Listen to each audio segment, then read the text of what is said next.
Good morning. We start with a small Balkanic delay, but we do start. And I do expect that the other attendants will join us later during the session. I am Daniel Homorodean. I'm Vice President of Cluj IT Cluster, and I will be the moderator of the first session of the day. The first session will be about business, about digital business, internet-related business with a regional focus. We will discuss about the growth factors, about the challenges, about innovation, about startups, about the organization, the clusters, the association of the regions, about the regulation policies, standardization, either there are enabling factor or they are a limiting factor. We shall see, can we participate to their creation, or are we just prone to be a victim of them? We'll talk about the market of the region, the cooperation in between organizations, businesses and countries. Since it is such a large topic, obviously it cannot be led by just prepared presentation. That is why the format that we propose is actually a fire chat. A fire chat means that either the moderator or the audience will address the panelists very specific questions on which we expect concise, to the point answers. There will be many questions and many answers. And even though I will start the round of questions, I do count on you, the audience, to keep the fire going and to keep pounding towards the panelists a lot of questions from your curiosity and interest. And for this we benefit of a great array of panelists, people coming from organizations of regulations, from businesses, from clusters, from professional associations, even from organizations, intergovernmental organizations. And I will present each of them, and I will invite them, each of them briefly, to tell a few words about their organization, what are they doing. I will start with Frédéric Donck. He comes from the Internet Society, ISOC. He's the director of the Bureau for Europe. He has a lot of experience in ISOC and a lot of experience also in the European Commission, having been for 10 years there. And I will invite Frédéric to say a few words about ISOC. Frédéric, please.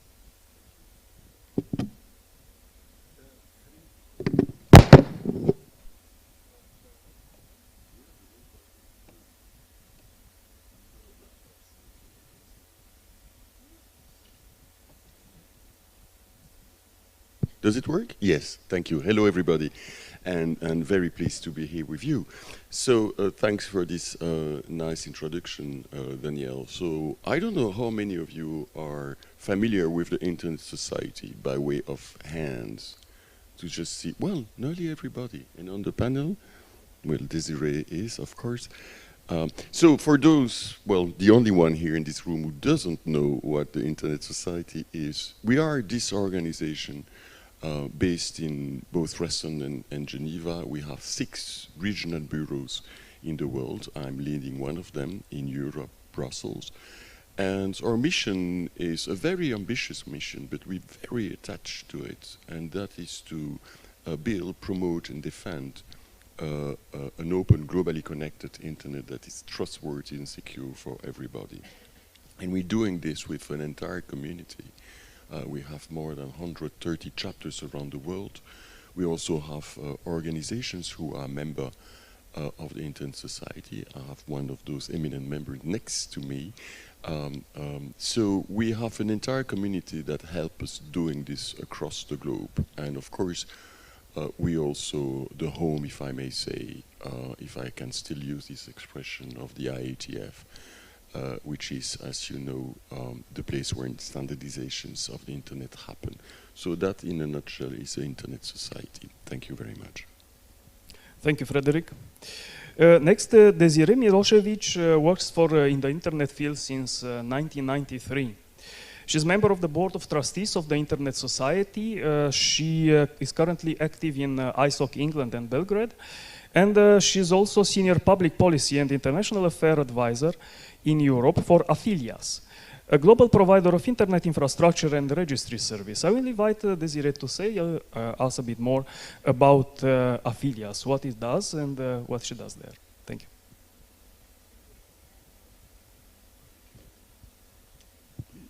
Thank you, Daniel, and good morning to everyone online and here. Afilias is an organization that provides services like DNS, and we run some of the top-level domain names you might have heard of, .info, .green, and so on. We also provide the registry services for .org. So it's a leading domain name internet service provider, and it has been established in Ireland, has offices in Canada, the US, and India. Thank you, Desiree.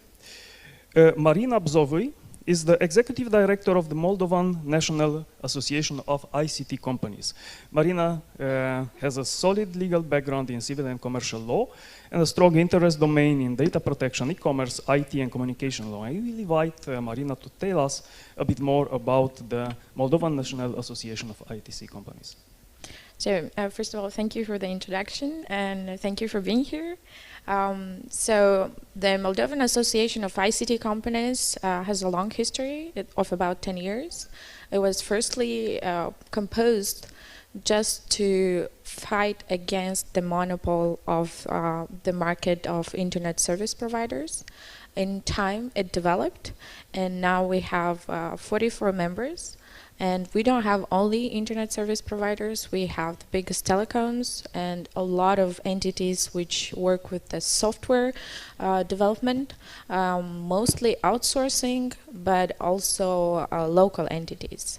The association is also dealing with representation of the interest of the members within the parliament institution, government, and any other institution we can fight for for our members. Another important part of the activity is project implementation.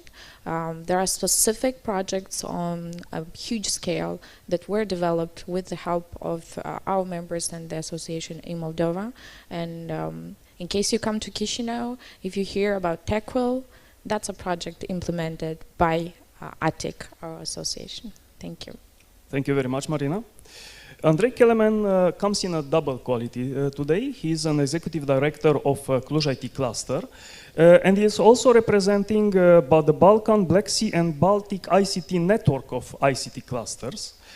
While I would like to invite Andrei to tell us a few words on one hand about the Cluj IT cluster, on the other about the 3B ICT network, I also would like to ask Andrei to tell us a few words in the beginning about what the cluster is, because based on what I have discussed yesterday with some of the people in the audience today, I've noticed that since we are coming from various countries, some of us would still like to be more familiar regarding the logic of what a cluster is, let's say opposed to or in comparison with a normal professional association. Andrei, please. Thank you, Daniel, for the kind introduction. Yes, my name is Andrei Kelemen. I'm the executive director of Cluj IT cluster. Today, I wear another hat. I am, let's say, the representative of the 3B ICT network. And I will tell a few words about both organizations and also about the meaning of the cluster. I will start with the latter. So cluster organization, for those of you who don't know, is an organization based along the value chain of a certain industry, in this case the IT. It usually brings together around the same table the industry, that means the businesses, the research and development sector, usually universities, institutes of research, different think tank groups. It also brings to the table the public authorities, governmental, local, regional governments, and also various communities. And the purpose of of an initiative of this kind is to align strategically all these stakeholders and implement or develop programs and projects that take further the industry. This is the classical organization that we have at Cluj IT. We have the same kind of layout, the same kind of stakeholders. They are all represented. Today we have more than 70 members in Cluj IT cluster. Most of them are, of course, companies. More than 55 are companies. And we have 8 universities in our organization. This is unique in the country, in Romania. All of them public universities, and all of them very renowned universities in our country, at least.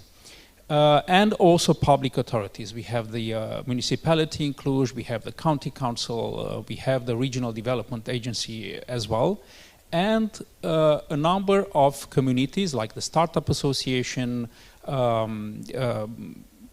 like hubs, and other types of community organizations that have an interest in our industry. We have been constantly growing, of course. We started small with 20-something companies at the moment, and as I said, we have now more than 55, and altogether more than 75 members. And we grew to be one of the most representative organizations of this kind in the country and also in the region.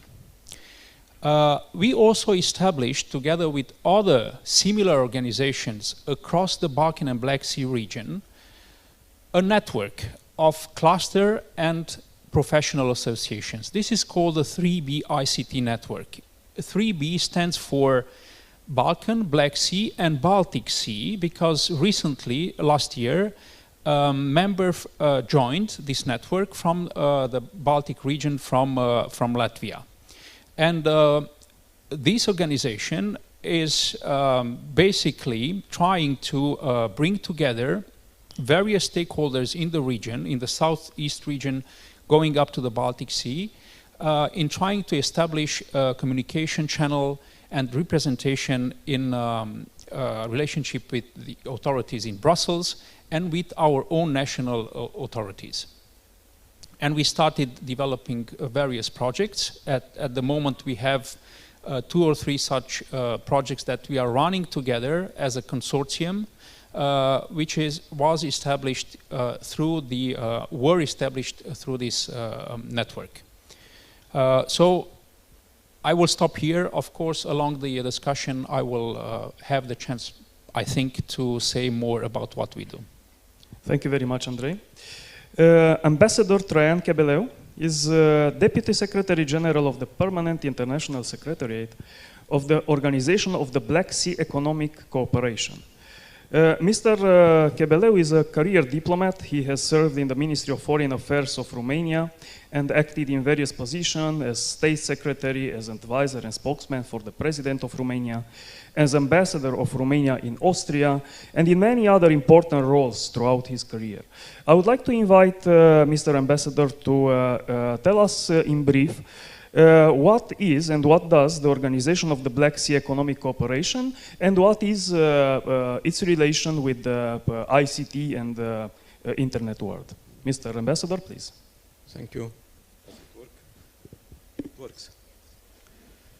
Thank you, Daniel. Distinguished participants. I wish first of all to express our highest appreciation to the chair of the SEEDIG Executive Committee for having invited our organization, which is the Black Sea Economic Cooperation Organization, or BSEC, how we call it shortly, to this highly important event.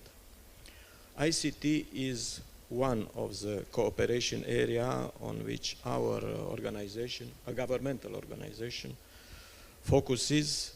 And since 2009, when the ministers responsible for information and communication technology in the BSEC member states met in Baku and adopted an important declarations, I would say steady progress has been achieved in the following years in the field of ICT cooperation in the BSEC framework based on the provision of this adopted declaration.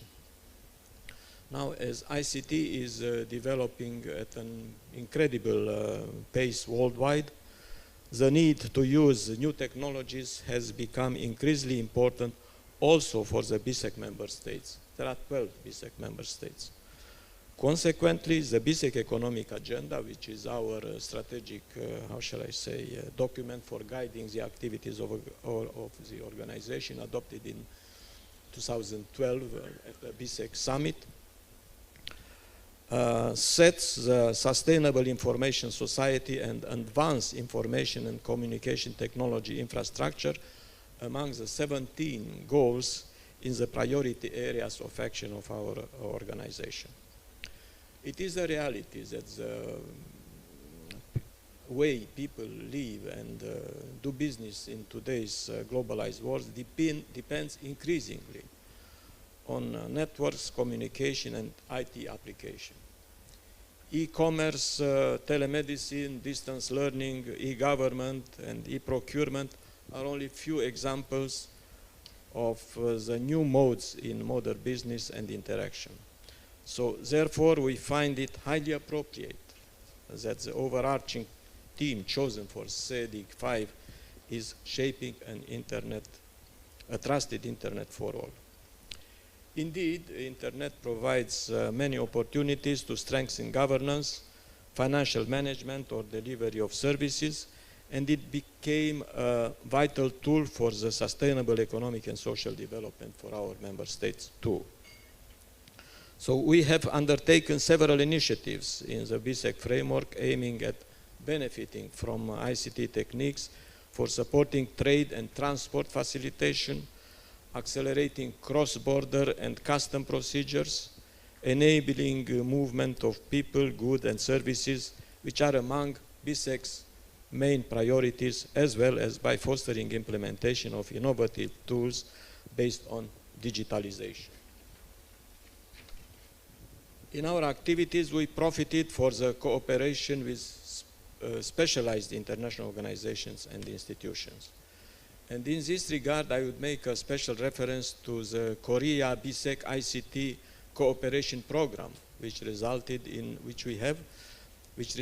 a series of workshops organized 8 years now in a row, offering experts from our member states the possibility to share knowledge and good experience, and also networking in ICT areas.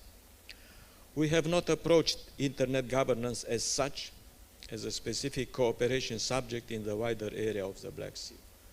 Most probably we will do so, and our presence here will help us learning the existing achievement and benefit from SEEDIG experience with a view to complement, through our future activities in the BSEC framework, the joint efforts for meeting digital policies in Southeast Europe and Black Sea area.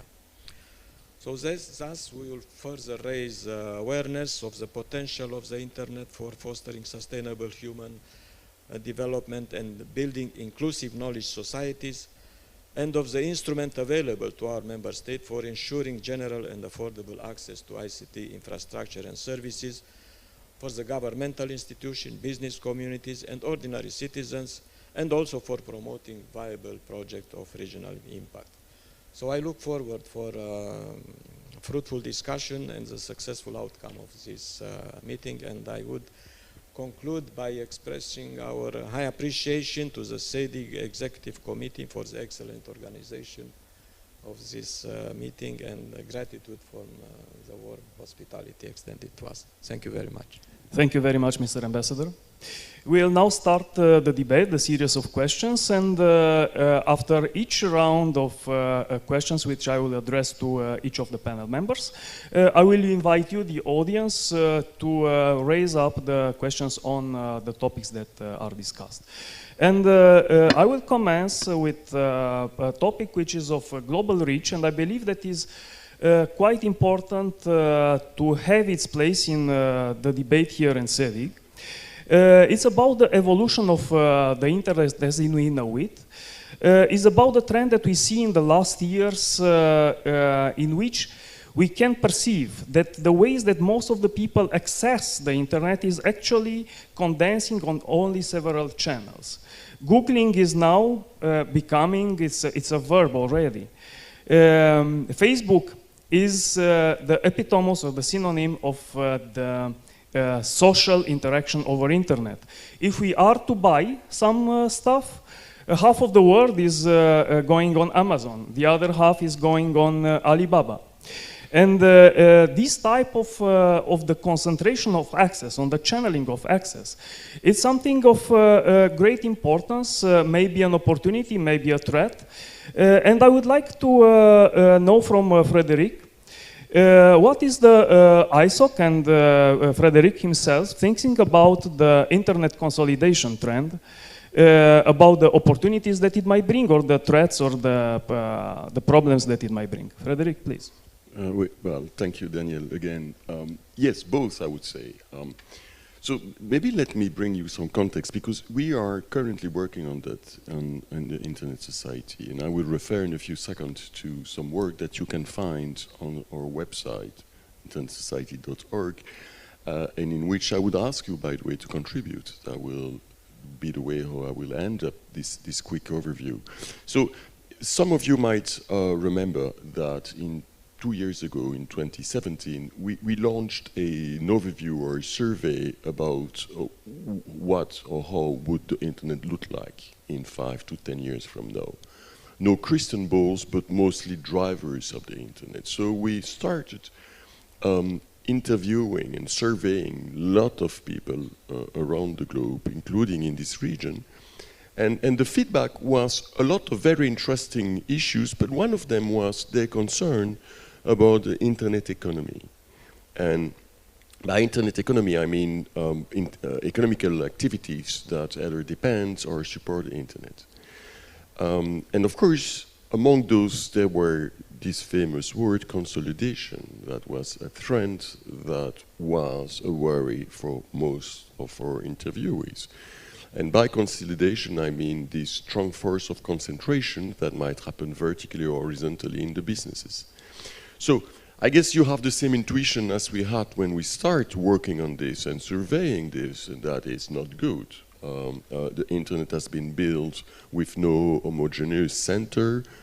Instead, it's based on different networks voluntarily connecting to each other with the intelligence at the edge. So something that concentrates all of this in the hands of few certainly doesn't sound very good. Adding to that, that the internet was not aimed to just have one favorite application or one favorite actor. And of course, there was competition issues. So intuitively, you would say, as I would, that's not good. That doesn't sound good. So we started this with that intuition in mind, but we came up with some interesting findings. One of them was that if you take the 3 layers of the internet, if I would simplify from the application layers, then the access layers and infrastructure layers, you can see that if there is concentration in one layer, there will be automatically consequences on another layer. So if you take concentration on the application layers, you see that it turns out to be investment in the service or the infrastructure layers with much more cable of submarine cables. So that is an interesting finding. We also found that there were a kind of relationship between the technical level and the business level here. When we spoke to our IATF colleagues, they were also of the opinion that the work that they do might also influence through protocols in which way dominant operators might use those protocols. So there was something interesting. But even more interesting, some of the people we met told us that there were also benefits to concentrations. One of them is the availability of services. So maybe concentrations might help to fill the digital gap. That was a question. This is, by the way, still a question. Quality of services might also be offered on a larger scale with few actors, but global actors. Security. Imagine that if one giant actor decides to inject more secure protocols into their networks or application layers, you have a more immediate level of security for billions of users. And of course the price. So I didn't expect this as a potential outcome. Well, what we see now is some reaction, some knee-jerk reaction from some government already on concentrations. Most legitimate. You can think of governments who want to embark on taxation or competition regulation on some of those dominant actors. We fear, nevertheless, that they might have unintended consequences, as any regulations might have. So, the fact is that we haven't concluded anything yet. We're still in the process to search for feedback about those issues because we feel we don't have enough answers to just bring a proper reflection on this. So this is where I value, and I will stop here because I don't want to hijack the conversation through this topic. I know, Daniel, you got so many topics that you want to address with us. But please refer to the Internet Society website. You will see that we're still in search of some answers, and I would like to just ask you to contribute to this survey because it's still open for contributions. What kind of metrics could we use? How could we measure the impact of concentration in this particular region? Whether consolidations is something that may or not help the digital divide.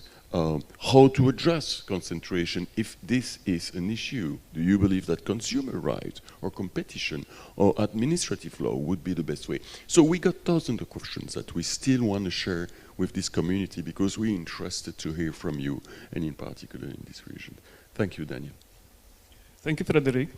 So what has been addressed by Frédéric, the concentration of the internet, is a topic of high importance, and take his invitation to contribute further on.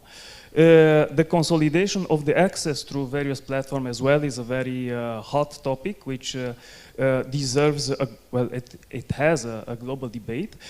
Before moving forward to, let's say, a more regional focus, I would ask the panel if other panelists would like to add some things on this topic, on concentration or consolidation of the internet. Yeah, Désirée, please. Yes, I'd like to add something. I think probably, yes, the good starting point is to read the Internet Society Global Internet Report on consolidation, but it does really outline a lot of issues that Frédéric spoke about, especially that how it will affect particular services like cloud service providers, where it's Alibaba, Amazon, Microsoft. There is a concentration of data in one particular cloud, and therefore it actually gives a business advantage to those players. And I think this is since this topic is we're trying to address how to make this region and other regions more competitive. I think it's one of the real important questions that it would be good to get feedback, how to have more distributed services rather to have consolidation in the network. Because obviously the topology of the internet is changing with these new providers concentrating a lot of powers but more traffic as well as some protocols. And that will affect also the developers working in any rooms, in any corner of the world wanting to make new standards and protocols. It affects everyone, so I think it's a really worthy topic for discussion and an input. Thank you very much, Desiree. We'll move now to a regional view of on the discussion. And I would like to start by asking Andrei, since he has the overview through the 3B ICT cluster network, if and how, which are the general growth factors that we could see throughout the region that would differentiate or create the opportunity for the growth of IT-based ecosystems in each of our countries and in the region as a whole. And also, if we are to that, I will ask Andrei to tell us a few words about what is specific, in his opinion, about Romania. Andrei?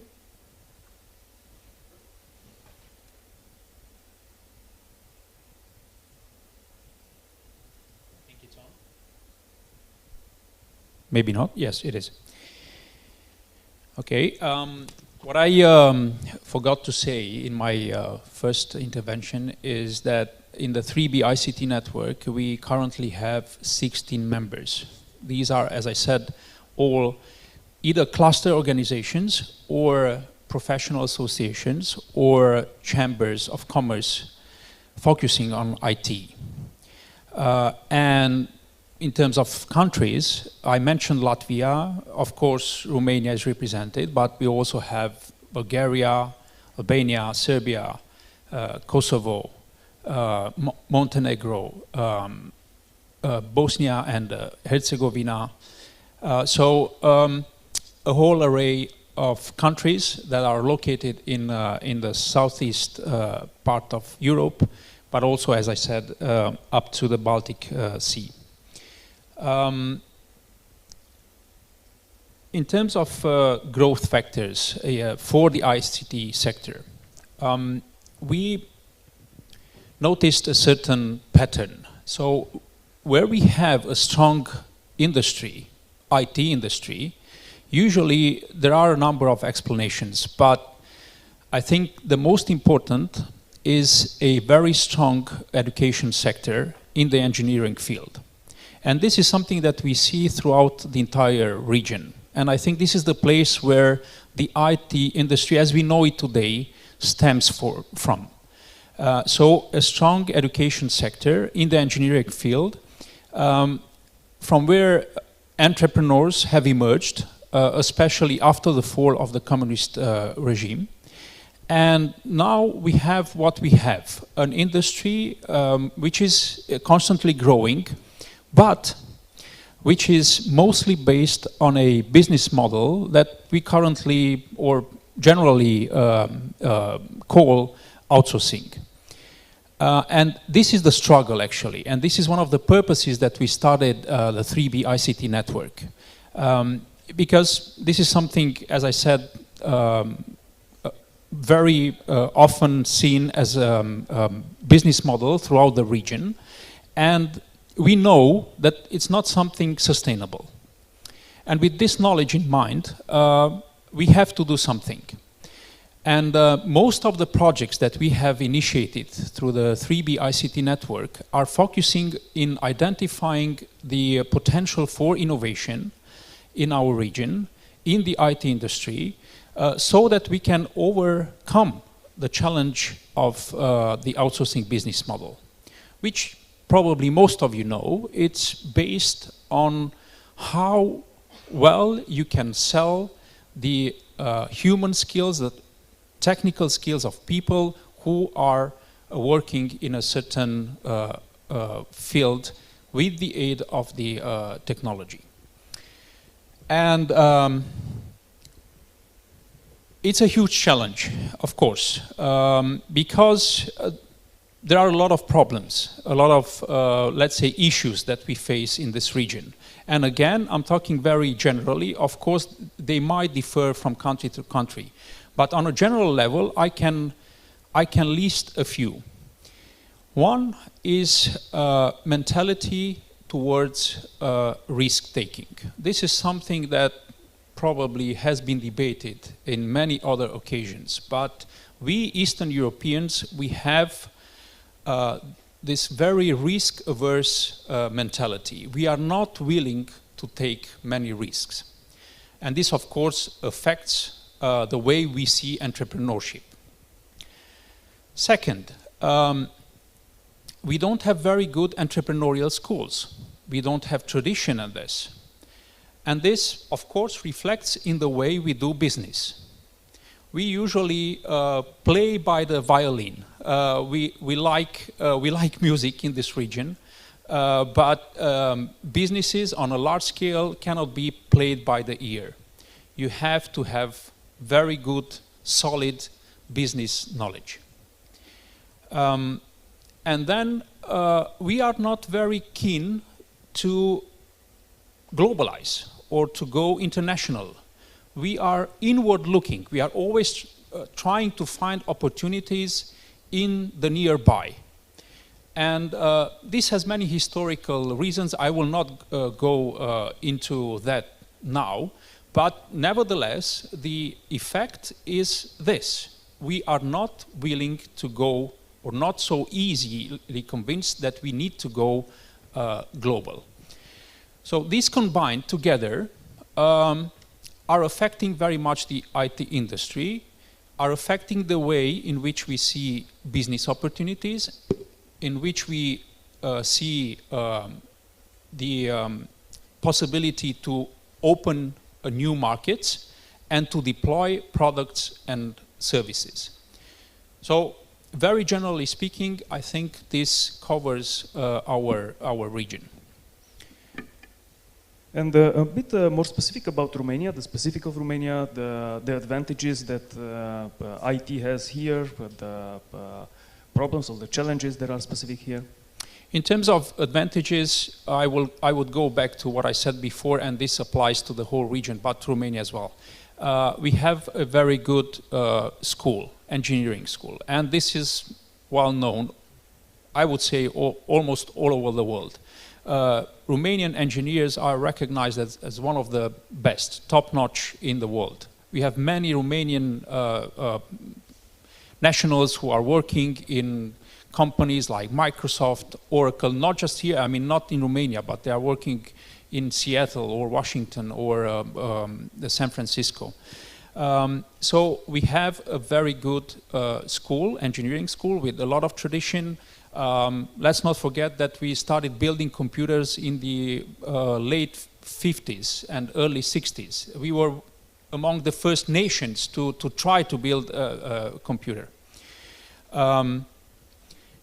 Again, I will not go into this history. It's probably not the place here.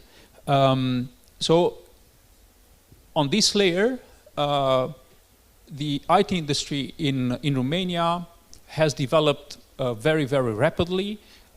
It's a continuous growth, a huge demand, and the universities at the moment have a real challenge in accommodating the market pool for talent.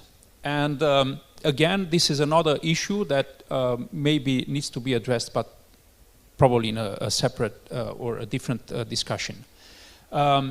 Another advantage is in fiscality. As some of you know, the IT industry in Romania is exempted from tax.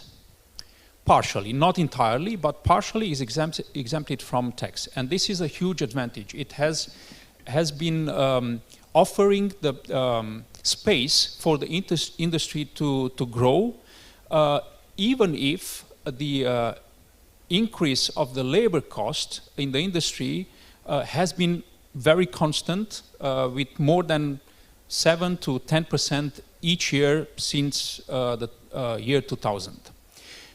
So in terms of advantages, I would stop here. The challenges are very much related to what I said before, and that apply to the whole region. Aversity to risk, not having an established system for entrepreneurial schooling or education, and also fear of going global. Thank you very much, Andrei. And I would like to invite Marina to tell us her view about the specifics of Moldova and maybe some ideas on the regional, let's say, dimension. Thank you again. So first of all, Moldova is giving one of the best internet in the world and the cheapest internet in the world. It's actually ranking the third country to have gigabit coverage, with around 90% of the population having the opportunity to connect to a gigabit plan. The internet is cheap. It's a package, a basic package would cost around €5 per month. And then the second factor, besides a good speed of the internet and a good internet coverage and connection, is the government, which came with facilities for the ICT sector. Recently, with the help of the association and at the initiative of the members of the association, the first virtual IT park was created in Moldova. What it gives a unique tax of 7%, which comprises all the taxes that an entity would pay, except some minor, I don't know, environmental taxes. VAT is not included there as well, but they do not have to pay for the social contribution of the employees, for the medical contribution of the employees. The revenue tax is also included in 7%. Again, because of a unique tax, the accountability system within the entity is simplified. It's very easy for an accountant, even for a big company, to keep the records within an entity which is a resident of Moldova IT Park. So currently we have 400 companies in Moldova IT Park. Only in the last year, 96 entities were just registered to enter in Moldova IT Park, of which I think around 90 entities are with foreign capital. Most of the entities in the IT park are focused on outsourcing, which again, as was mentioned previously, it's probably not the best option, but this is what we have at the moment. Another interesting and important factor is that historically, due to good internet connection, due to the way the place where Moldova is situated, it's in the border, it's right next to the border of European Union, but it's cheaper workforce. It's cheaper than Romania. So somewhat, it was an advantage for us, at least at the beginning, to attract the business in Moldova. It's a challenge now, because now we have to raise the salaries, and now we have to keep the people in the country without having them living for a better lifestyle in some of the European countries. So the government had played an important role, but in the same time, the private sector is the driving force for the development of the ICT sector. I wouldn't say that the universities are ready for the market. At least I would say it frankly for the CE region, or at least for my country. Therefore, the private sector is educating their own employees or future employees. We have employees from the entities which teach at universities just because they need new students, and they understand that the teachers which they have at the university could not deliver what they need. We have internship programs specially designed for all the youth which is interested in the ICT sector. There is a huge ICT career orientation campaign around the country. So, like, IT is now sexy in Moldova. Everyone wants to do IT. Everyone in schools are taught some classes of robotics, and the kids see how interesting it is, and then they want to learn more and find more about other opportunities. So I think that the private sector really played an important role on showing, hey guys, we are very interested in having you in this sector. We are giving the best and the highest salaries. So the average salary in the IT park, in Moldova IT park, is 3 times higher than the medium salary on Moldovan market. This is a huge difference. Everyone wants to do ICT in Moldova.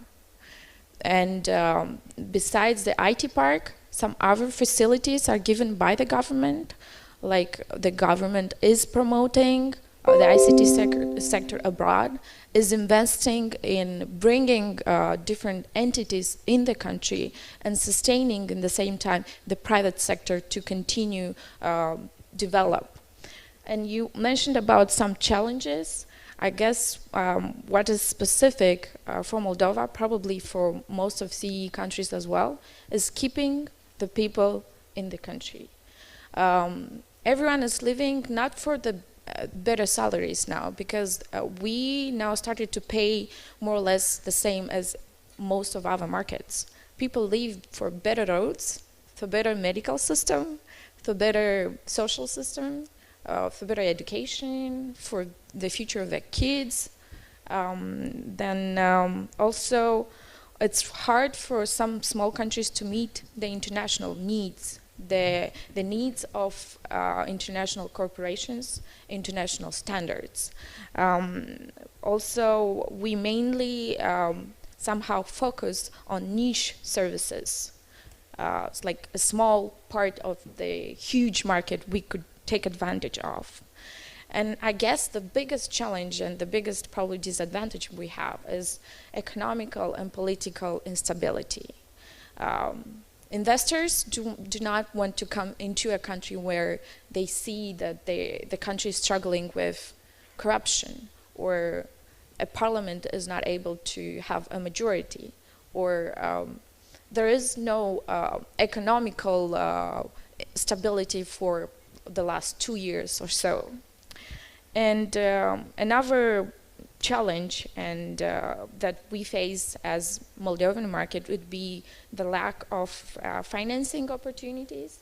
So most of the entities, whenever they look for financial opportunities, they basically have to create a new entity in a different country just in order to apply or to find a financial opportunity. Another challenge is bureaucracy. We still have to teach our government to be more efficient, to work rapidly with the business, because the business wants to do it very fast and does not want to lose time on papers and signatures and stamps. Also specific for our countries is that we somehow are not taught how to pitch our products, to sell our products on the international market. We have to learn it on the way. So, for example, the startup ecosystem in Moldova realized that whenever they go to a pitching session or a conference, the first conference they make, it's really hard for them to generally understand what's going on, just because it's not so common, and the conferences sometimes do not come in our home country. So this is what I wanted to emphasize. And again, if you have more questions about Moldova IT Park and fiscal incentives, just catch me whenever you can. Thank you. Thank you very much, Marina. I would like to move to Desiree and ask her if she wants to add some things about her view on Serbia and from her experience of the region in general, if she wants. Desiree. Thank you, Daniel. Yes, I can speak on behalf of, let's say, Serbian region wearing my Internet Society chapter. Serbia had, as we do interact with all the actors, users and businesses and government in Serbian region. I would say the Serbian region does not necessarily differ much from some of the challenges that both Marina and Andrei outlined, that the Serbian market is mainly a market of outsourced businesses or rather IT experts for foreign investors, though there is also a good story about Serbian digital startups, and I'll come to that later.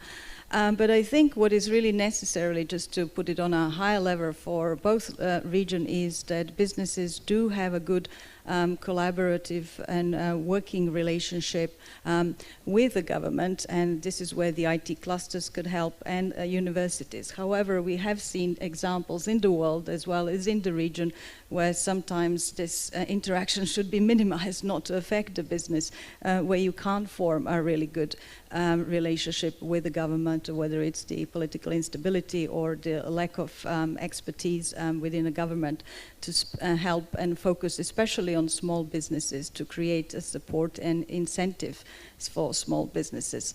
So whilst the other thing that, for example, governments could do is focus more on open data, so that open data becomes available for other businesses in the region to use and grow. That would be another growth factor for me, at least, how many open data is in these particular regional markets there. Also, as I mentioned already, sound regulation and clear regulation policies that will help clarify all businesses, local businesses, but also would draw more investment foreign into our markets. Lastly, I think number of local startups. There are about, I believe, 106 local startups in Serbia. And the interesting thing is that majority of them are about 63% are actually generating revenue.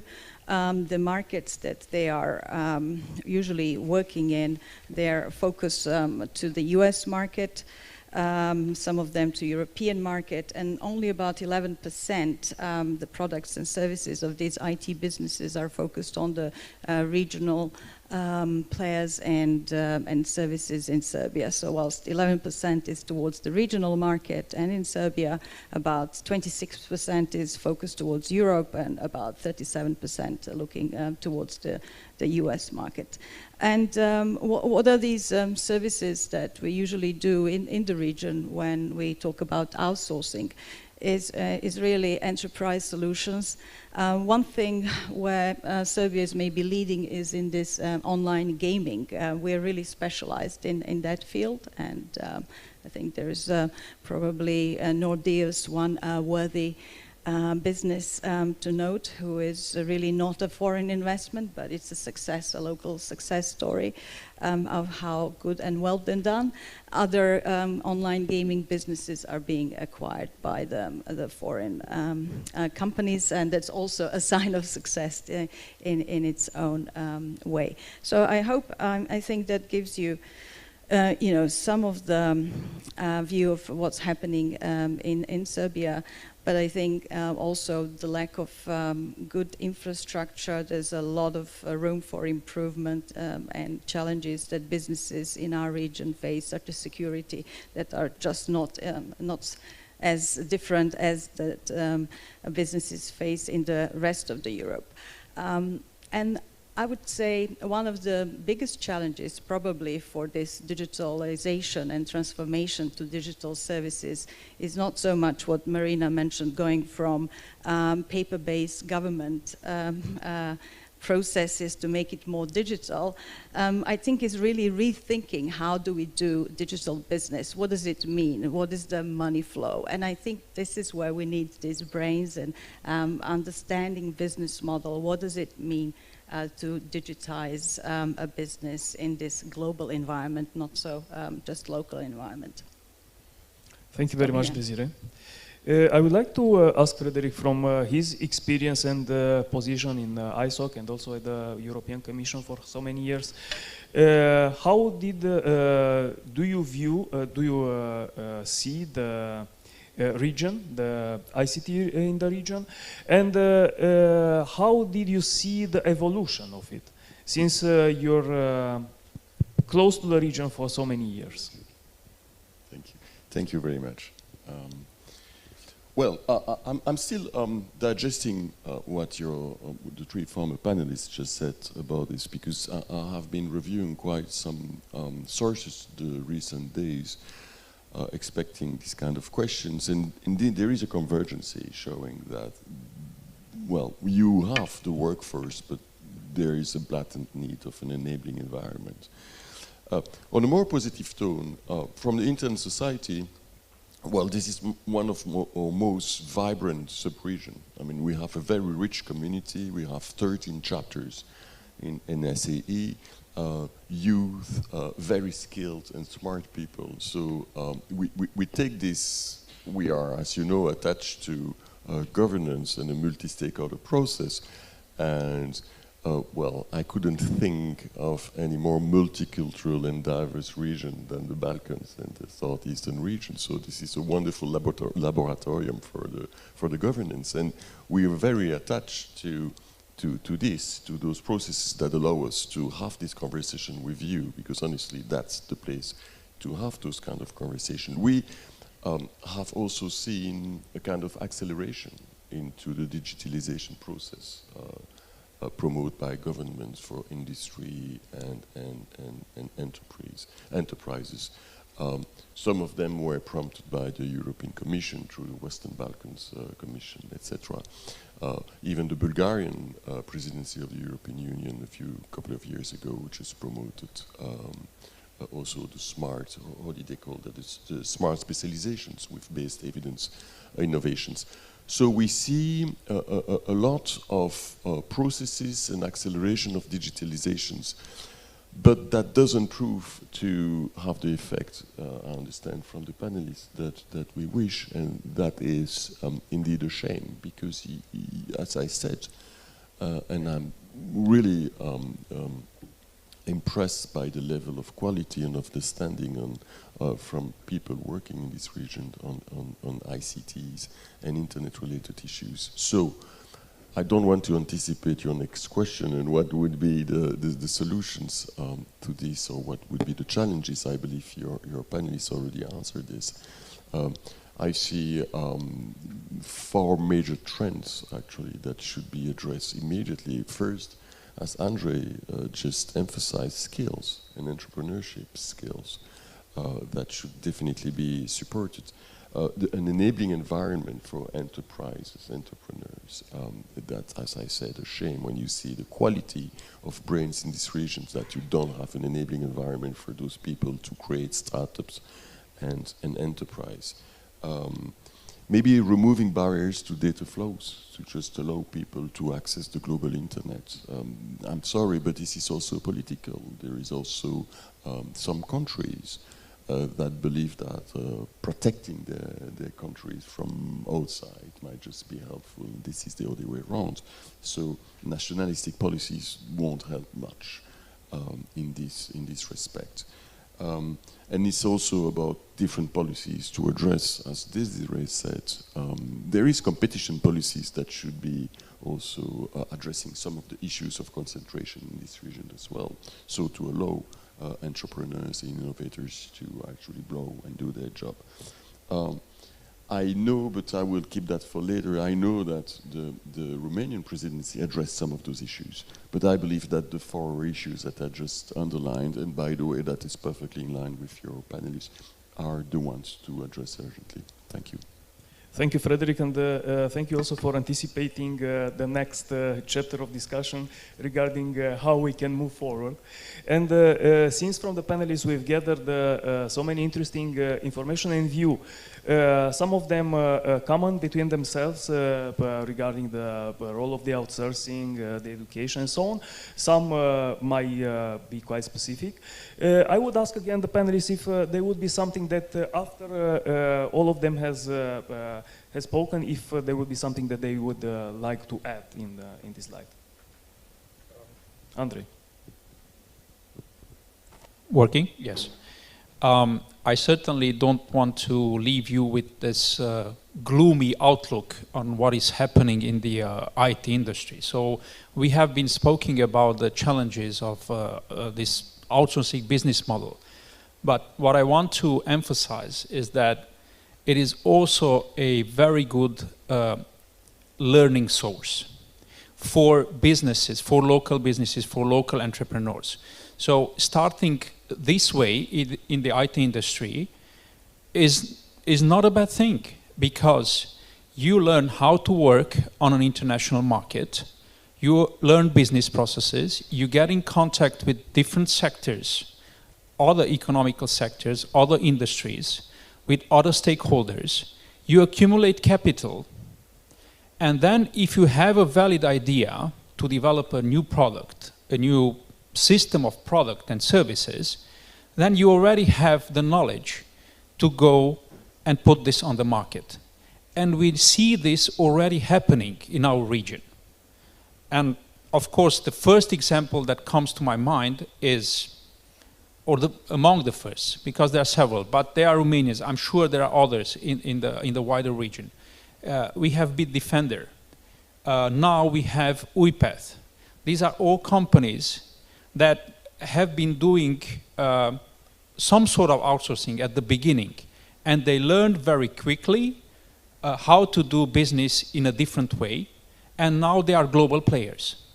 So I wanted to emphasize this idea that outsourcing is not entirely bad. It's just that we have to have in mind that it's a finite, let's say, it has a finite life. At some point, the costs of sustaining the business model will not be possible anymore.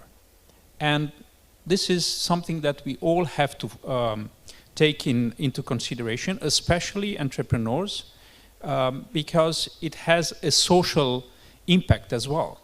We have now in Cluj more than 20,000 people, mostly young people, who are working in the IT industry. They are starting families, they are taking loans from banks because they want a nice house, because they want good vacations and all that, a very good lifestyle otherwise. What is happening with them in 20 years from now? So this is something that we have to consider. Thank you very much, Andrei, and thank you for emphasizing the, let's say, role of outsourcing as an evolutionary step in the shaping or maturing of an IT industry overall. And this is what we see in the region and in each of our countries.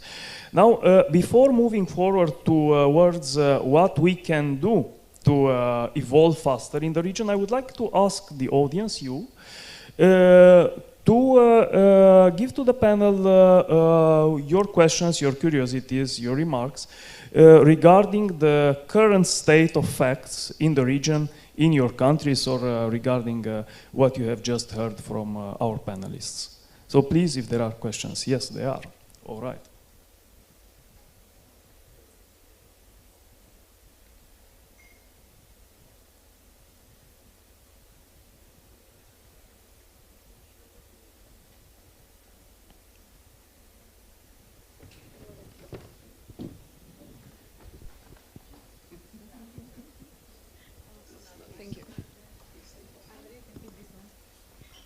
Okay, so thank you for your interesting insights. I am Oliana Sula.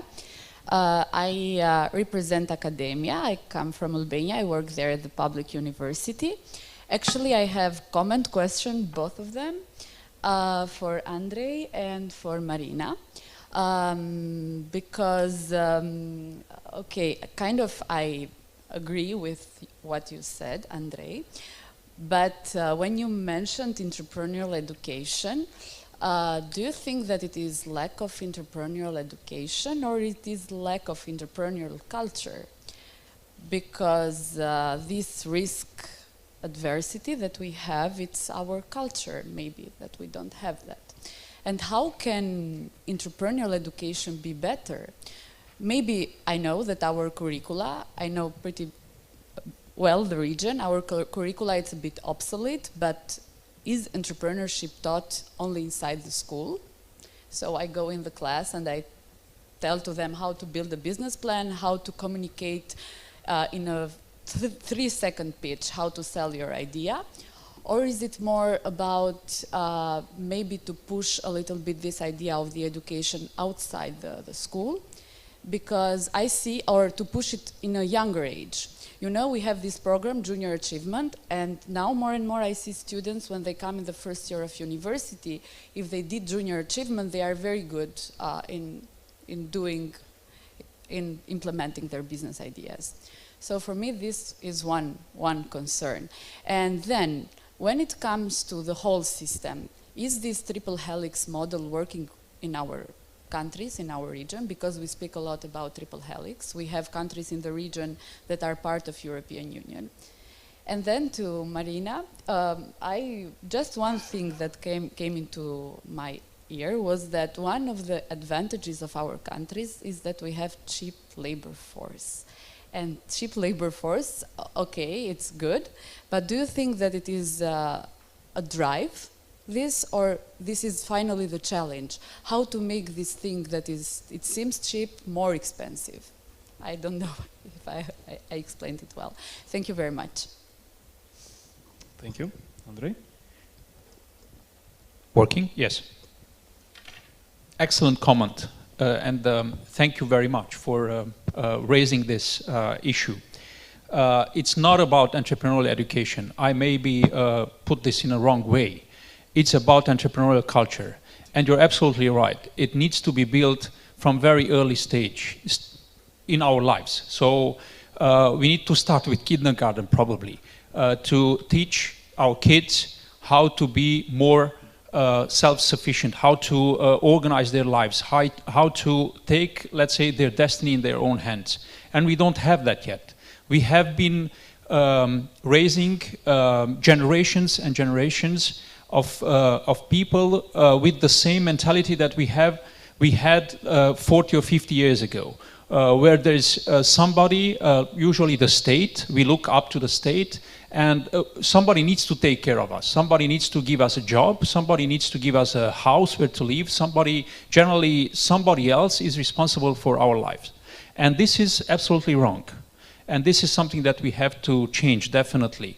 So it is about entrepreneurial culture. It's not just about education. But education, I think, it's the first tool that we have in our hands to change this mentality. But we need to start early. And I talked a lot about relationship between the industry and universities. Universities are a very good example of how it doesn't work yet in our region as a tool to change this mentality. We don't have proper incubators, we don't have accelerators which are based in the universities. We have, of course, some initiatives, independent, let's say, initiatives, but nothing really relevant happening in or within or with the help or the support of the universities. And then the second question or comment with the triple helix model, if it's working or not. Because this is somehow related to economic theory. The cluster notion comes from from Michael Porter. He was the one who developed the micro-competitiveness theory, with which he otherwise got the Nobel Prize for Economy. That was in the 80s, I think. And he introduced this notion of triple helix. So stakeholders from the sectors that I mentioned before are cooperating and they align strategically to further advance a certain industry. This is based, I think, mostly on observations that they had in the US especially, where such clusters have formed along the US, and of course they developed this theory. If it's working here or not, well, that depends very much, but I would refer to our case. We started our cluster initiative in 2012. It was a moment where, for example, universities were not aware of the industry needs. They didn't know much about what the IT industry at that moment needs. And this was just 7 years ago, so not very long. Also, the industry had no means, the businesses had no means almost at all to get in touch with what is happening in the research and development sector. They didn't know what they are doing. Now these worlds are to some extent connected because of Cluj IT, because of an organization like ours, which offers a platform where these two worlds can meet and understand what they are doing. And now we have projects that have been developed in cooperation between a laboratory from the technical university or for the medicine, from the medicine and university and pharmacy university in Cluj, working with software companies. And because we acknowledge the importance of this cooperation, we applied, I think, without bragging, a very smart strategy. Our cluster organization is formally located within the technical university. Our operational offices, we have rotated. From time to time, we moved along the universities in Cluj. And We have been at the Technical University. We are now at the Medicine and Pharmacy University. We have been at Bzovîi University, which is the largest university in Romania.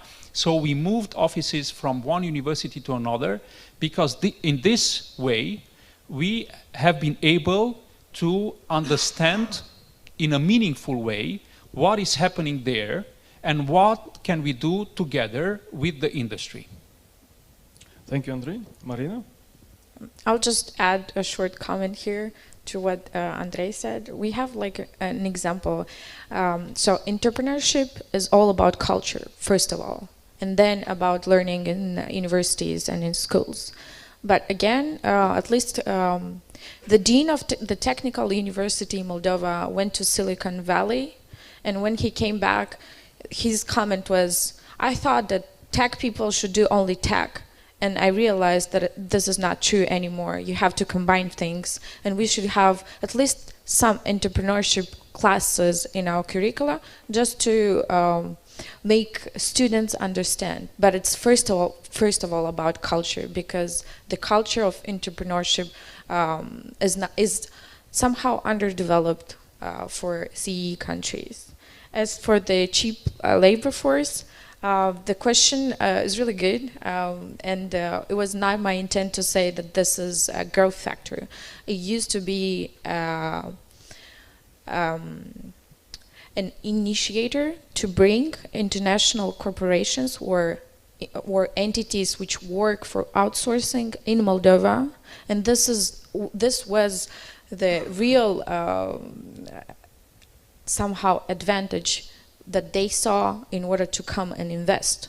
It was cheaper to come to Moldova, and this made Moldova learn how to behave on the international market. This made Moldova have more entities that developed in time. In case we would have had the same salaries as any other countries, probably we wouldn't have been so attractive. Things changed now, and I mentioned that during my so-called intervention, that the salaries that Moldovan market is now given is basically equal to other countries, and people now leave not because of the difference in salaries, it's because of infrastructure and the social and medical guarantees that other states, developed states, would give. Thank you so much for making me clarify this. Thank you. Thank you. I've seen other hands raised. So, if mics can go to... Have a mic. Hello, I'm Blagoje Hristov, President of ICT Association within the Economic Chamber of Macedonia, and I would like to give a bit more status regarding Macedonia and regarding Western Balkan. What is happening, what are the challenges that the ICT companies are facing with, and just to open some questions and dilemmas, since I think that they are considering all the countries in the southeastern region. First, we could agree that world is becoming digital, and this is no matter of decision, but it's must for the businesses. And I think that the politicians, for sure, and the governments understand this, but they are using this buzzword only for their political purposes. Now I would like to put a bit more emphasis that they need to transfer this buzzword from the politician point of view to the real economic activities and actions. Western Balkan region is lagging behind the Europe, and if we want to catch the train for Europe, since we are all candidate countries, we need to invest a lot, and we need to stimulate the companies and the sectors that will bring additional value add to the businesses and to increase the growth of GDP. There was a study for Western Balkan done by the Western Balkan Initiative, the impact of digital transformation of the Western Balkan, and we tackled some challenges, and there was one quotation that is saying that a 10% increase in the digitization process, in the digitization index, is associated with 0.63% of GDP growth. This is must for the Western Balkan, and we have to pursue the politicians, the governments, the policymakers, how to initiate some action in order to provide us, let's say, a regulatory or investment-friendly regulatory framework. Because we are lacking of regulatory certainty, we are lacking of long-term planning possibilities, since there are instant changes of the legislation, and they are considering from the taxation to parafiscal fees to some burdens in the legislation for building permission, etc. How to stimulate the companies that are investing and that are trying to invest heavily in the ICT business. So therefore, I think that this should be a common platform for the countries in the region to have a common understanding that the investors, especially in the ICT sphere, that should be the leader and to lead the economy, should have the regulatory certainty, should have investment-friendly climate, and therefore we have to focus. And as the SEEDIG itself is saying in the short, we need dialogue between the private sector, between the businesses, and between the government. On the other side, we should not forget the academia and R&D part, which is very minor in Southeast European region, and we have to find a way how to stimulate, especially young, successful entrepreneurs. We have a lot in this region, to remain within the country and to stimulate them to remain and to develop our region and our country in order to be closer and at the end to enter into the European Union on an equal basis. Thank you. Thank you very much on the contribution, and especially on highlighting the role of the cooperation of the factors and the role of the regulatory framework, which in the case of countries from the EU, of course we have the benefit of what the Commission does for us. In this respect, for others who are not in the EU, maybe through the regional cooperation we could find ways to help each other in order to establish a good or better policy in this area. So further on, there are more questions.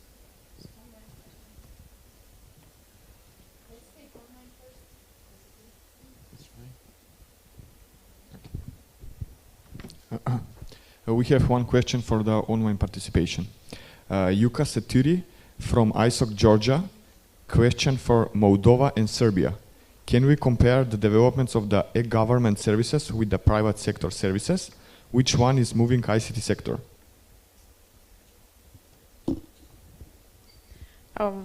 At least for Moldova, the e-governance is really, so it took a really good path in the last years, and it's really developing in Moldova. And at least the way we see it is that they're linked together. The private sector has its own path in the same time, and sometimes e-governance does not really would lead to the development directly of the ICT sector. Again, e-governance is developing in Moldova. We see changes. We see the systems which are implemented in court systems. So M-Pay is present in Moldova, so you can make all the payments online. You have most of the entities within the government digitalizing everything. That helps for transparency, for stability, and for better communication between the private sector and the government. But I don't think that both of them are like super linked together. But I think Désirée was referring more to that. So. Yes, thank you for that question.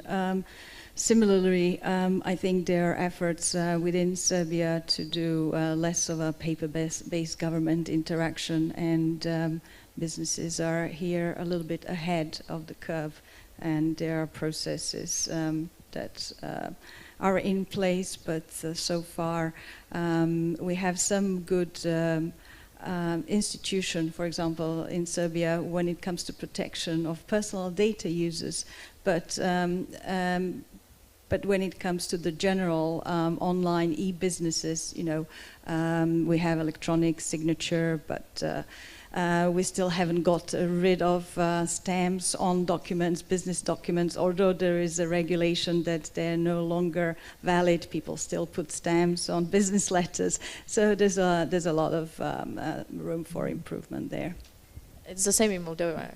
It's not mandatory to use a stamp. Everywhere you go, they would ask for it. The next question, please. May I? Yeah. I think both Frédéric and Marina also pointed to something which is quite challenging, that is the enabling environment for entrepreneurs. I think we can do away with the stamps, but can we do away with the mentality? That is the key question. I think right now when we speak about, and let's call a spade, as they say, right now, when I look at the bulk of the countries in the region, we see that there are statements by public officials as part of deliberate attempts to intimidate critical voices. We see there is corruption, there is money laundering, there are financial pressures and favoritism, there is lack of transparency, politically motivated allocation and funding, questioning the independent justice system, the organization of digital misinformation based in the region that has a global impact. So to which extent do we create an environment of complacency? I know this is not all very politically correct, but we also have to sometimes look into what are the real issues. Because we're in the digital era, you're not only challenging what is happening in the countries of your direct neighborhood. It's not only about advantages, lower salaries compared to the European Union, because you're competing at a global level. You're competing with India and China and other major producers in the digital era. So, in my opinion, and that's, well, I'm taking a little bit of a liberty here, but the comparative advantage that this region could have lies in its adhesion to democratic principles. And this is exactly what today, through a number of independent observers, including the Human Rights Commissioner, for example, are being questioned. And we can adopt all the, what I would call, post-democratic features, that is, to adopt all the features of a democratic society, but without really implementing them. And to which extent are we somehow faking ourselves in a way? And I think that's, sometimes we need to, we're in an open discussion here. I think it's important also from a business perspective to look at what are these challenges that societies pose, and to which extent are the enabling environment that we were talking about, is that really there? Is there a real intention? Because we keep on saying, okay, accession to the European Union. We keep this linear thinking of saying we're at point A and we're going to point B. I'm sorry, but in some of the countries which have recently joined the European Union, democratic principles have gone down after the joining of the European Union. And I'm not only speaking about countries of Eastern Europe, or Central and Eastern Europe, let's face it. We're talking also about other countries. So this linear vision of we're at point A and we're all moving towards point B, and point B is the paradise with accession to the European Union and all the surrounding elements that this will create. I think it's an illusion. I think it's an illusion. I think there is no linear going from A to B. We see that, including in quite a number of traditionally democratic European Union countries, there is backsliding in terms of the values and in terms of creating an environment that is enabling. So either the region situates itself amongst the authoritarian countries, fine. I mean, excellent working conditions, excellent conditions for private business to operate because things are very clear. In a very volatile, unstable, so-called democratic environment, there's nothing more worrisome for business than to invest in such areas. I'm sorry to make you ponder on this, but I think it's important to... We're in a different era. I see it more and more. The Turkish colleagues, I don't think, are still here. But the changes there also with regards to, oh, we're wanting to go towards the European Union, I think Turkey turned away from that, quite frankly. I think Turkey turned far more towards Africa, towards investing into another area than investing into Europe and thinking that they will one day become part of the European Union. If you look at the developments within the European Union, the Brexit, but also the serious questioning, and we'll see what the European Parliament elections will bring. I'm not so pessimistic about it, but we will see. We will bring in quite a number of Eurosceptics into the European Parliament. So let's have a realistic picture. I think the first thing is, if we want to create an enabling environment, there is no room for complacency.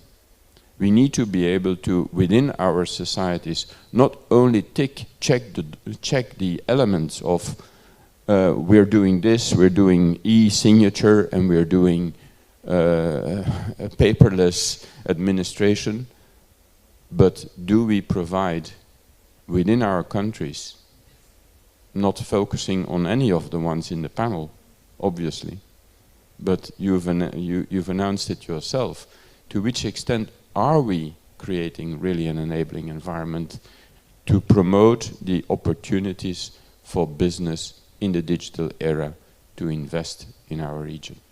Sorry, I've taken a bit longer. Thank you very much for your contribution.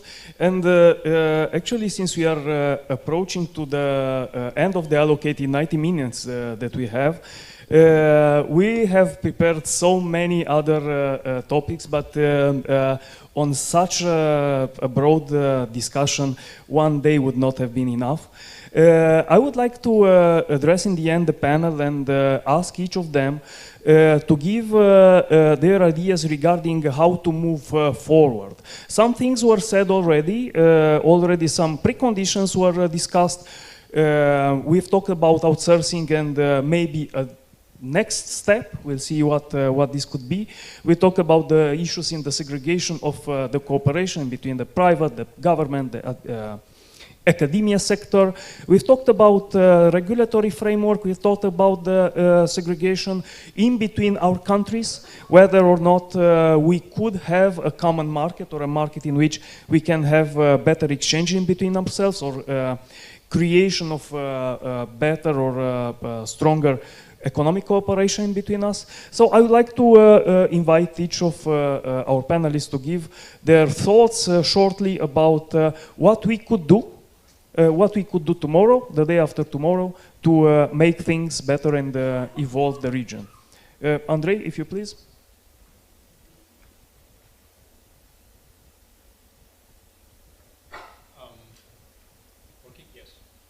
Yes or no? Yes.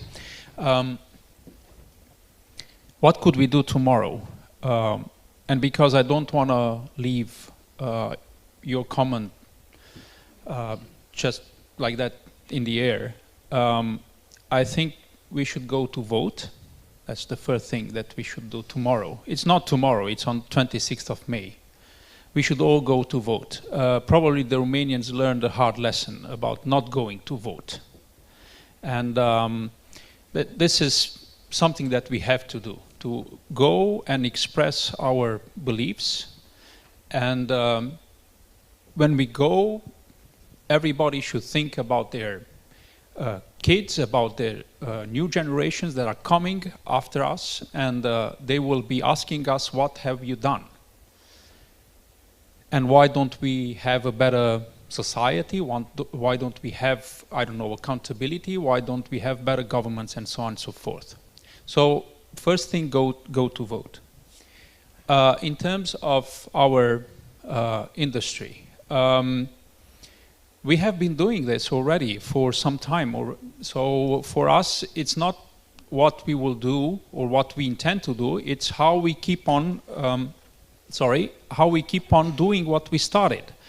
And that is to encourage entrepreneurship, to build that enabling environment, to bring new opportunities in a region where otherwise are not so many, probably, than in other parts of the world. And I think that that's about it. If we manage to do this, I think it's a lot. So that's my take on that. Thank you, Andrei. Marina? Thank you for your intervention, and I think it's really important to stress the fact that it's not only about legal framework. So, for example, Moldova has a really good legal framework. It's all about implementation. It's all about keeping those democratic principles within the implementation process. It's about transparency between, and we need to work more on the transparency between government, private sector, and educational system as well, whenever implementing a new law, for example. Let's have the government explain how this law applies. This way, the private sector would not be at stake whenever they did not apply it correctly just because they saw the specific regulation a little bit differently. And you see it a little bit differently just only whenever you have political instability.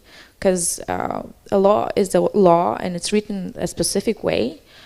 It can have two different paths whenever you want it to have different paths from the way the private sector sees it.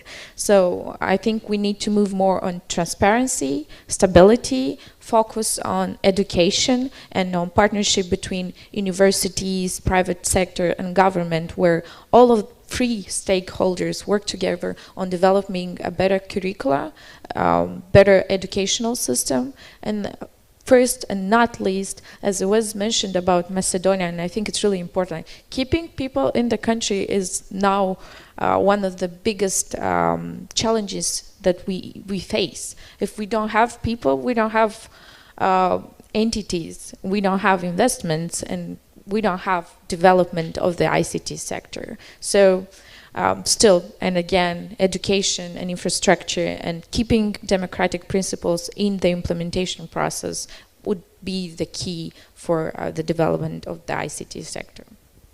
Thank you, Marina. Frédéric? Thank you. I was still digesting some part of the conversation that we had a few minutes ago. Well, this guy sitting there very candidly turned the conversation into another level. Because indeed, well, we need to see what are the intentions behind. If we speak about entrepreneurship and specific regulations that might help some people, it might not be enough. We need to get the bigger pictures about where we were in democracy, in a willingness at policy level to just create those environments that will allow this fragile ecosystem that is the internet. If you silence specific stakeholders, if you try to close borders for security or alleged security threats or for nationalistic reason, for whatever reason, you endanger this fragile ecosystem of the internet, which is based precisely on the fact that everybody should be able to communicate, contact, share, exchange with everybody else in the world. We at the Internet Society came up, so by the way, thank you for this. We at the Internet Society came up a couple of years ago with some surveys showing the Internet, how crazy it is, and how impossible technically it is, sorry to say it so bluntly. So we came up with surveying this and showing how detrimental it would be for the economy, for businesses, for freedom of speech, for a lot of democratic issues.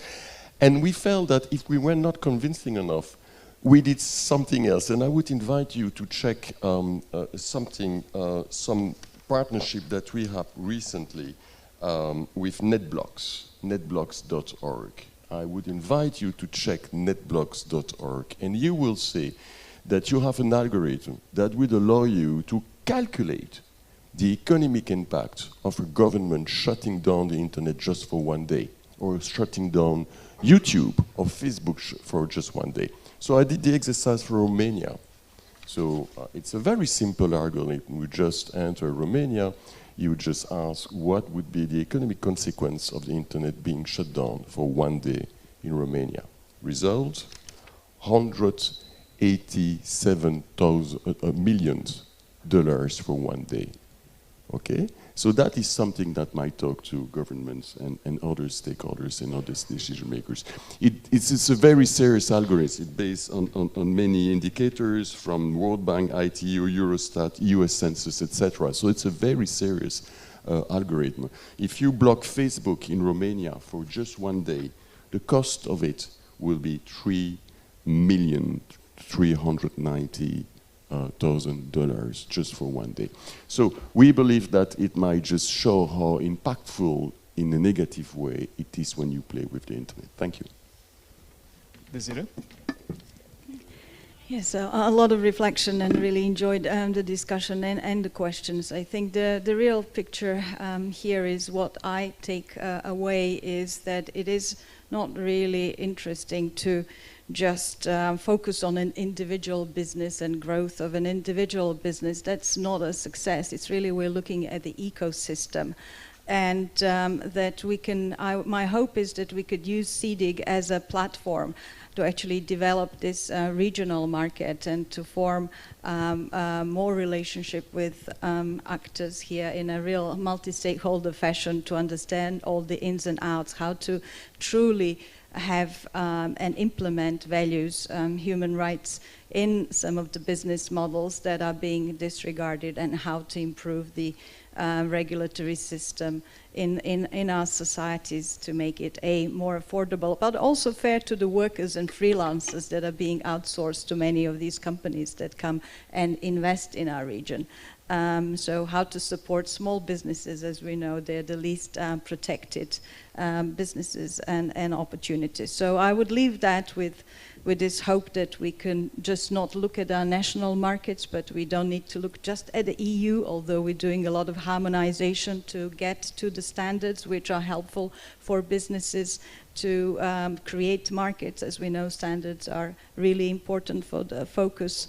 And then you create services and buys and markets. So my hope is that we will really focus on developing our regional Southeastern European and adjoining countries of Central Eastern European and grow the region in a best possible way. We do have some great examples, Spark.me, to change the cultural biases that we have of not being entrepreneurs, and I hope that you would all look how they do that in Montenegro. Thank you. Thank you, Desiree. Mr. Ambassador? It works, yes. Thank you very much. I think it was a very interesting and useful discussion for me. I retained a number of ideas. I took note of them. And regarding some of the issues which were raised in this discussion, I think we can do something as a regional organization. And I'm thinking in particular of the problems the ICT industry faces, like, for instance,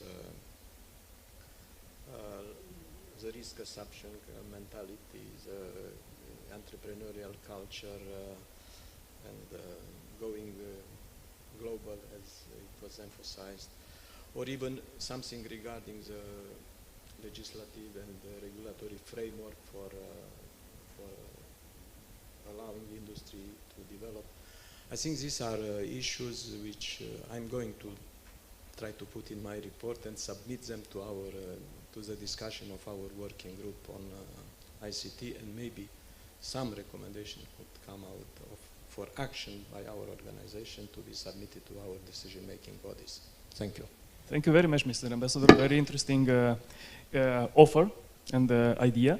I would also add a remark that the fact that we are living in small countries might turn to an advantage, even though it has a lot of bad stuff, like small markets and so on. But living in small countries means that we can reach anyone, virtually anyone. It took a while for us in Romania and for us in Cluj IT cluster to understand that. We can actually open doors if we knock enough at each of them. We can open and go to the government. We can go to various organizations, companies, institutions, and so on, and we can discuss.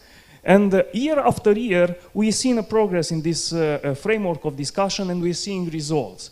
And we're moving forward from the national perspective into the regional perspective. We see the dialogue catching up in between our countries, and us learning from each other how to do things better. And I believe that this is something maybe quite specific to our region, to our country, since we are so many and so little, and so not so powerful each of us, but together we can really make a change. So thank you very much, dear panelists. Thank you very much, dear audience.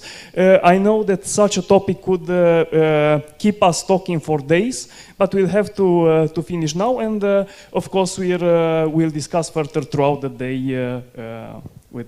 in between each other. Thank you. Thank you, Daniel. Thank you to the panel.